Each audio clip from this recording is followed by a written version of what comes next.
Hello दोस्तों, स्वागत है आप सभी का हमारे इस चैनल पर। तो दोस्तों, इस समय मैं आपको पढ़ा रहा हूँ चीन का भूगोल। और अभी तक मैंने चीन के भूगोल पर एक वीडियो बनाया है। उसमें मैंने आपको थोड़ा बहुत चीन के बारे में बताया कि वो उसकी स्थिति कहाँ है और उसका विस्तार कहाँ तक है और उसके पड़ोसी देश कौन कौन से हैं, उनकी संख्या कितनी है। मतलब एक प्रकार से मैंने सामान्य परिचय बताया था पहले वीडियो में। और इसके पहले मैं बता दूं कि मैंने जापान का भूगोल भी पढ़ाया है। 8-10 वीडियो मैंने उस पर बनाया है। जापान के भूगोल पर पूरा जापान मैंने समेट दिया है उस 8-10 वीडियो में। लेकिन उसके अलावा अगर आपको लगता है कि जापान का कोई टॉपिक इम्पॉर्टेंट है और हमने नहीं पढ़ा है, तो उस टॉपिक को आप कमेंट बॉक्स में ज़रूर लिखिए। तो हम जापान के उस टॉपिक पर भी वीडियो बनाने का प्रयास करेंगे। तो फिलहाल आज हम लोग को पढ़ना है चीन का भूगोल। और चीन के भूगोल में दूसरा वीडियो है चीन के राजनीतिक प्रदेश। ओके, जैसे अपने यहाँ प्रदेश पाए जाते हैं उत्तर प्रदेश, राजस्थान, मध्य प्रदेश, बिहार, झारखंड, उड़ीसा। ऐसे चाइना में भी प्रदेश पाए जाते हैं। अब जैसे अपने यहाँ कई प्रकार के, दो प्रकार के बेसिकली प्रदेश हैं। एक तो केंद्र शासित प्रदेश है, जैसे लक्षद्वीप, अंडमान निकोबार द्वीप समूह, दिल्ली। और एक है सामान्य प्रदेश आप कह सकते हैं, जैसे उत्तर प्रदेश, मध्य प्रदेश, झारखंड। तो ऐसे चाइना में भी प्रदेश पाए जाते हैं। चलिए हम लोग देखते हैं वहाँ की प्रशासनिक व्यवस्था कैसी है। तो हम लोग को पढ़ना है क्या, प्रशासनिक व्यवस्था। तो यहाँ पर कुछ पढ़ते हैं पहले हम लोग लाइन बाय लाइन। चीन की विस्तारवादी नीति के कारण इसके पड़ोसियों को नुकसान उठाना पड़ा है। तो हम शुरू से ही जानते हैं, हमारे कानों में ये बात पहुंचाई जा रही है कि भाई चीन हमेशा विस्तारवादी नीति को अपनाता है, इसको समर्थन देता। मतलब हमेशा दूसरे देशों पर उसकी निगाहें रहती हैं कि दूसरे देश के क्षेत्र को कितना ज़्यादा अपने क्षेत्र में मिला लिया जाए, ये हमेशा उसकी नीति रही। तो इसी को बोलते हैं चीन की विस्तारवादी नीति। ओके, तो इसके कारण पड़ोसियों को काफ़ी नुकसान उठाना पड़ा है। फलतः इसके पड़ोसी आंतरिक मंगोलिया, ओके, यानी मंगोलिया का एक भाग है, सिकांग और तिब्बत अब इसके अभिन्न अंग बन गए हैं। इसकी विस्तारवादी नीति के चलते कौन कौन से देश, आंतरिक मंगोलिया, सिक्यांग और तिब्बत अब इसके अभिन्न अंग बन गए हैं, यानी इन पर इसने कब्जा कर लिया है। इस प्रक्रिया में मुख्य चीन और अधिगृहित चीन की शासन व्यवस्था में समायोजन का मार्ग अपनाना पड़ा है। तो दो चीन हैं, मतलब चीन तो एक ही है, लेकिन एक तो मुख्य चीन है, मतलब जो अपना चीन का वास्तविक भाग है। लेकिन एक कौन सा चीन है, अधिगृहित चीन। मतलब चीन ने कुछ देशों के प्रदेशों को छीन लिया है। कुछ ऐसे देश हैं जिनके प्रदेशों को चीन ने अधिग्रहण कर लिया है। तो वो कौन सा चीन होगा, अधिग्रहित चीन। ओके, फिर आगे साम्यवादी शासन व्यवस्था के अंतर्गत चीन को 3 प्रकार के 22 राज्यों में विभाजित किया गया है। 3 प्रकार के 22 राज्यों में विभाजित किया गया है। और जबकि अधिगृहित भाग को 5 स्वायत्त शासी प्रदेश, यानी कि चीन में अधिगृहित यानी जिसका अधिग्रहण किया गया है, उसमें 5 स्वायत्त शासी प्रदेश हैं। और वैसे अगर प्रदेशों की बात करें तो 22 हैं जो सामान्य प्रदेश हैं। उन क्षेत्रों से समायोजन का प्रयास किया गया है। इसके अतिरिक्त 3 नगर क्षेत्रों को केंद्र शासित बनाया गया है। 3 केंद्र शासित भी हैं। ओके, जैसे अपने यहाँ दिल्ली, दादर नगर हवेली, दमन दीव। यहाँ पर आप देखिए राजनीतिक इकाइयाँ।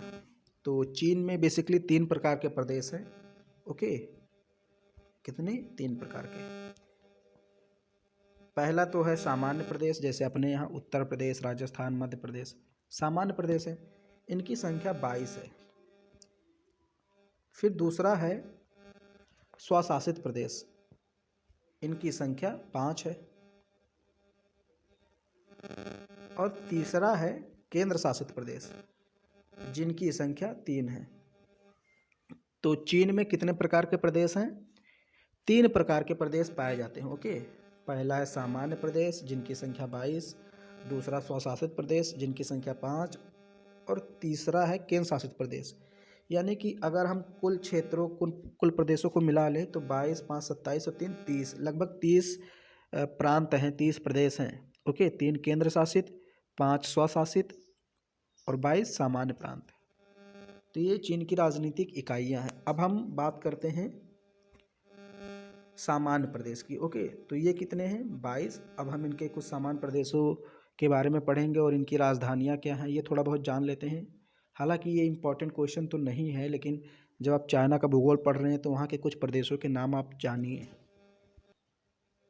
तो यहाँ देखिए, पहला प्रदेश का नाम है होपे जिसकी राजधानी पाउडिंग। दूसरा हुपे जिसकी राजधानी वुहान। वुहान तो आप सभी लोग जान गए होंगे, जहाँ से कोरोना वायरस कहा जाता है, जिसकी उत्पत्ति हुई है। ओके, तो वुहान किसकी राजधानी? हुपे की।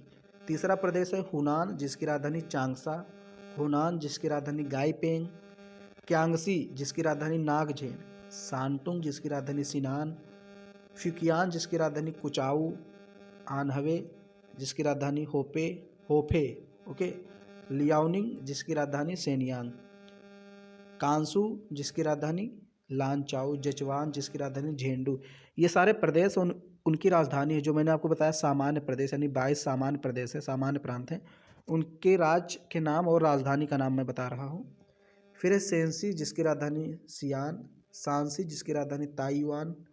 हेलुकियांग की राजधानी हार्बिन। कियांगसू की राजधानी नॉनकिंग। किरिन की राजधानी चांगयून। केझेट की राजधानी गयांग। यूनान की राजधानी कुनमिंग। ताइवान की राजधानी ताइपे। 1 मिनट, इसको मैं थोड़ा सा आपको इधर ले जाना पड़ेगा। चिंघाई की राजधानी शाइनिंग। क्यांगतुंग की राजधानी कैंटन। जेजियांग की राजधानी हांगजो। ये मैंने बताया कुछ प्रदेश और उनकी राजधानियाँ, जो मैंने 22 प्रदेश आपको बताया सामान्य प्रदेश, वे प्रदेश के नाम हैं यहाँ पर और उनकी राजधानियाँ हैं। तो एक दो बार ऐसे पढ़ लेना है, थोड़ा बहुत ध्यान देना है। अभी चित्र में आप थोड़ा बहुत देखे होंगे। ओके, होपे, हुपे, हुनान, होनान, क्यांगसी, सांतुंग, फ्यूकियान, आनवे। इंटरेस्टिंग तो उतना ये आपको टॉपिक नहीं लगा होगा, लेकिन फिर भी पढ़ना है। अब यहाँ पर देखिए, दूसरे प्रकार का प्रदेश है, इसको कहते हैं स्वशासित। ओके, स्वशासित का मतलब यही हुआ कि इसका अधिग्रहण किया गया है, किसी दूसरे देश से छीना गया है एक प्रकार से। तो इसमें आ जाता है मंगोलिया जिसकी राजधानी चिचिएहार है। आंतरिक मंगोलिया, ओके, ये मंगोलिया का भाग है, आंतरिक मंगोलिया। सिनक्यांग जिसकी राजधानी उरुमची है। निमसिया हुई जिसकी राजधानी इंझुयांग। तिब्बत जिसकी राजधानी लहासा, तिब्बत आपने नाम सुना होगा। ग्यांगसी झियांग जिसकी राजधानी नानिंग। और फिर यहाँ पर है बीजिंग, आप सभी लोग जानते हैं, जो चीन की राजधानी है। संघाई, टिएनजिन, ये 3 केंद्र शासित प्रदेश हैं। ओके, इन पर सीधे केंद्र का नियंत्रण रहता है, जैसे अपने यहाँ दिल्ली वगैरह हैं। तो आप लोग जानते होंगे, जो ये तीनों महत्वपूर्ण शहर हैं, संघाई और बीजिंग, तो आप सभी लोग जानते हैं चीन की राजधानी है। बीजिंग का पहले नाम क्या था? पीकिंग नाम था पहले बीजिंग का। ओके, तो ये चाइना की राजधानी है ये वाली। और संघाई भी बहुत ज़्यादा इम्पोर्टेंट है, बहुत चमकदार साफ़ सुथरा शहर है। टिएनजिन का नाम सुना होगा आपने। तो ये जो है केंद्र शासित प्रदेश हैं। तो 22 मैंने बताया सामान्य प्रदेश, 5 मैंने यहाँ पर आपको बताया स्वशासित या अधिगृहित हैं प्रदेश, और फिर ये जो 3 हैं ये कौन से हैं? केंद्र शासित प्रदेश। तो कुल मिलाकर आपको 3 प्रकार के प्रदेश, उनके नाम, उनकी राजधानी मैंने बताई। तो उम्मीद करता हूँ ये वीडियो आपको पसंद आया होगा। तो इसको लाइक कीजिए, शेयर कीजिए, चैनल पर पहली बार आए हैं तो सब्सक्राइब कीजिए।